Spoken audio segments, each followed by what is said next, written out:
నర్సాపూర్ నియోజకవర్గ గుమ్మడిదలలో డంపింగ్ యార్డ్కు వ్యతిరేకంగా సంగారెడ్డి జిల్లా కేంద్రం కలెక్టరేట్ ముందు నిరసన ధర్నా నిర్వహించారు బీఆర్ఎస్ శ్రేణులు మరియు గుమ్మడిదల మండల ప్రజలు. ఈ కార్యక్రమంలో వారితో పాటు సంగారెడ్డి ఎమ్మెల్యే చింత ప్రభాకర్, నర్సాపూర్ నియోజకవర్గ ఎమ్మెల్యే సునీతా లక్ష్మారెడ్డి, వారి అనుచరులు కలెక్టరేట్ ముందు ధర్నా నిర్వహించడం జరిగింది.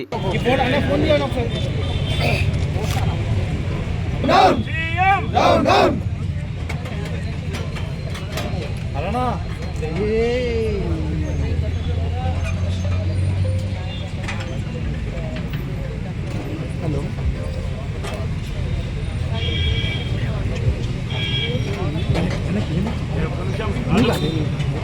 పెన్లో లేవు చూడ